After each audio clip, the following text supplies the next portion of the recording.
नमस्कार साथीहरू, means creation च्यानलमा स्वागत छ। आजको भिडियोमा म तपाईँहरूलाई चाहिँ अब सेयरको चाहिँ पोर्टफोलियो कसरी बनाउने भन्ने बारेमा चाहिँ चौथो पार्ट लिएर आएको छु। योभन्दा अगाडि चाहिँ त्यस 3 पार्टहरू चाहिँ तपाईँले हेर्नुभयो होला भने मैले अपेक्षा गरेको छु। आजको हामी पोर्टफोलियो चाहिँ एउटा चाहिँ एपबाट बनाउने छौँ। त्यसको लागि चाहिँ हामीले चाहिँ सबैभन्दा पहिला चाहिँ प्ले स्टोरमा जाउँ। हेर्नुहोस् है, यहाँ चाहिँ गएर सेयर हब भनेर चाहिँ खोज्न सक्नुहुन्छ। यहाँ दोस्रो नम्बरमा देखेको छ, यसलाई चाहिँ अब क्लिक गरेर चाहिँ इन्स्टल गर्न सकिन्छ। यसलाई चाहिँ इन्स्टल गरेर चाहिँ हामी त्यसलाई चाहिँ खोलेर चाहिँ अगाडि जानेछौँ है त। यस्तो खालको इन्टरफेस देखिन्छ सेयर हबको। यसमा चाहिँ क्लिक गरौँ।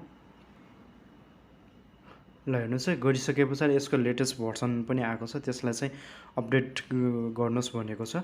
र यसको चाहिँ सबैभन्दा चाहिँ लोवर मोस्टमा चाहिँ 4वटा पार्टहरू देखेको छ। त्यसमा चाहिँ सबैभन्दा चाहिँ अगाडिको चाहिँ पार्टमा चाहिँ म क्लिक गर्छु।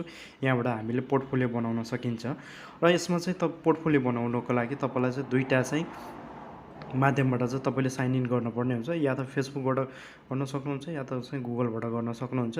म चाहिँ यहाँ गुगलबाट गर्छु।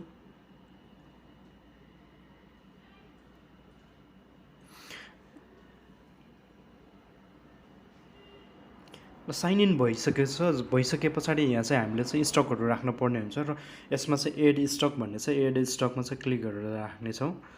जस्तो मैले चाहिँ यहाँ सुरुमै देखेको आरम्भमा चौतारीलाई राख्नेछु। ट्रान्ज्याक्सन टाइप भनेको छ, मैले चाहिँ यहाँ सेकेन्डरी बाई भनेर लेख्छु। युनिट कति 50 त्यही गर्छु। प्राइस कति 800। इक्जाम्पलको लागि चाहिँ मैले गरिरहेको छु। यहाँ ट्रान्ज्याक्सन डेट राख्नुपर्ने हुन्छ र यसरी एड भयो।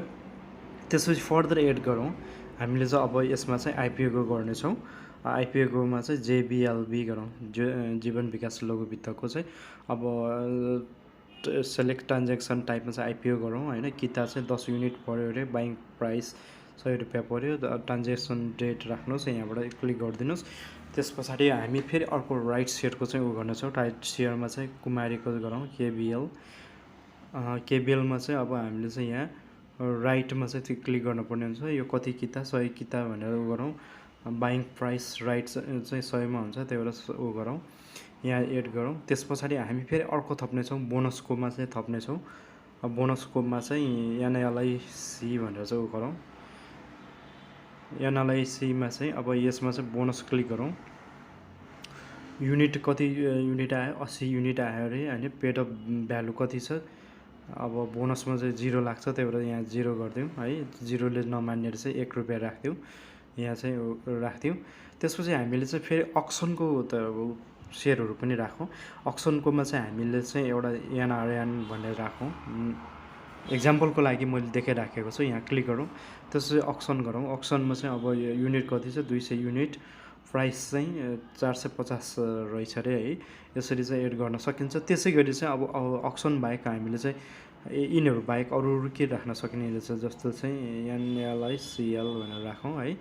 अब यसमा चाहिँ डिभिडेन्डको कुराहरू राख्न सक्यो है। त्यसपछि एफपिओको कुराहरू राख्न सकियो। यसरी चाहिँ तपाईँले चाहिँ एड गर्न सक्नुहुन्छ। त्यसपछि एकचोटि तपाईँले यसलाई चाहिँ रिफ्रेस गरिदिनुहोस् है। रिफ्रेस गरिसकेपछि यहाँ समरीभित्र हेरौँ। समरीभित्र चाहिँ अब करेन्ट युनिट भनेको चाहिँ जम्मा कति युनिट छ भन्ने कुरा छ, र सोल्ड युनिट छ। तपाईँले चाहिँ बेच्नु भयो र रेकर्ड राख्नुभयो भने चाहिँ त्यहाँ देखिन्छ। त्यसपछि इन्भेस्टमेन्ट भनेको चाहिँ कति इन्भेस्टमेन्ट गर्नुभएको छ भन्ने कुरा भयो। त्यसपछि करेन्ट भ्यालु भनेको छ तपाईँको चाहिँ अहिलेसम्मको भ्यालु कति छ, अनि सोल्ड भ्यालु, डिभिडेन्ड भ्यालुहरू, इस्टिमेटेड प्रफिटहरू, प्रफिट पर्सेन्टेज, त्यो सबै दिएको छ। त्यसै गरेर चाहिँ तल अब स्टक अनुसारको चाहिँ त्यसको चाहिँ एलटिपी, त्यस पछाडि चाहिँ आज कति चेन्ज भयो लगायतका कुराहरू सबै हेर्न सक्नुहुन्छ। र यसरी यो चाहिँ पोर्टफोलियो हेर्ने भयो। त्यस पछाडि अब तपाईँले चाहिँ कुन कुन सेक्टरमा कति कति लगानी गर्नुभएको छ भन्ने कुरा चाहिँ यतापट्टि इन्डिकेटर चार्टबाट पनि गर्न सक्नुहुन्छ। हेर्नुहोस् त, यसमा चाहिँ युनिटको आधारमा चाहिँ डिफ्रेन्ट सेक्टरहरूको देखाइएको छ फर्स्टको चाहिँ चार्टमा चाहिँ। त्यसपछि तलपट्टि सेक्टर वाइज हिसाबले चाहिँ तलपट्टि देखाइएको छ। यसरी चाहिँ तपाईँले सेयर हबबाट चाहिँ तपाईँले चाहिँ आफ्नो पोर्टफोलियो बनाउन सक्नुहुन्छ है। र आजलाई यति नै, र अर्को पटक फेरि चाहिँ नयाँ भिडियो लिएर आउनेछु। भिडियो अन्तिमसम्म हेरिदिनु भएकोमा तपाईँहरूलाई धेरै धेरै धन्यवाद।